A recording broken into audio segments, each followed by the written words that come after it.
Denzel Washington delivered one of his most entertaining performances in a long-awaited sequel, but it might not have been what the movie needed. Washington is considered one of the greatest actors of all time, scoring 2 Oscars, alongside 7 other nominations. In a rare feat, Washington has been nominated at least once in every decade of the past 40 years. Washington's best movies show his incredible versatility, playing trailblazing political figures, such as in Malcolm X, inspiring everyday leaders, such as in Remember the Titans, and even ruthless villains, such as in Training Day. In each one of these movies, Washington's performance stood out as a highlight and elevated the whole project. Though he has remained one of the biggest stars in Hollywood for decades, Washington has largely avoided sequels, save for the Equalizer movies.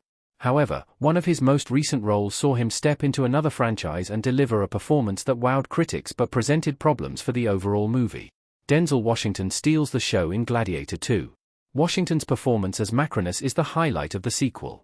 The cast of Gladiator 2 is an impressive one, filled with up-and-coming stars, but Denzel Washington gives the best performance in the movie. Taking place decades after the events of the first movie, Gladiator 2 follows Lucius, Paul Mescal, as he seeks revenge on General Acacius, Pedro Pascal, who he blames for invading his land and killing his true love. When Lucius is sold as a slave to be trained as a gladiator, he meets Macronus, Washington, a former gladiator who has won his freedom. With plenty more ambition, Macronus seeks to use Lucius' talents in the arena to fulfill his own quest for power. As soon as Macronus is introduced, the movie comes alive in a new way. Washington commands the screen whenever he is on it, which is impressive considering that Macronus is a character who sometimes knows when to hide in the background. However, just watching Washington silently observing lets the audience understand this puppet master who is always plotting his next move.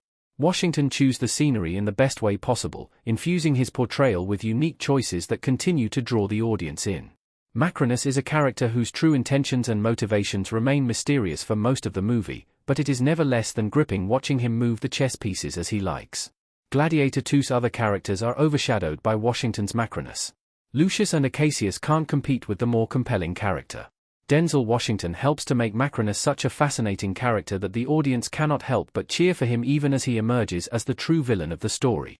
However, that is a problem for the 2 hero characters of Gladiator 2. While both Lucius and Acacius are connected to Maximus from the original Gladiator, neither are as compelling as Macronus. Mescal and Pascal are brilliant actors, but they simply cannot match the presence that Washington has in this movie, and their characters become less interesting as a result. Washington has not appeared in a supporting role like this since Antoine Fisher in 2002. Part of the risk of casting an actor like Washington in a role like this is that he is not only a great actor, but also a movie star.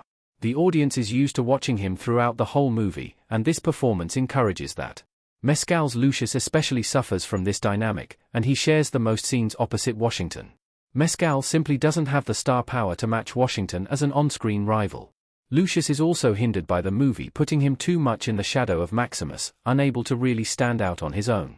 Gladiator 2 focuses too much on Macronus and fails to develop its main plot.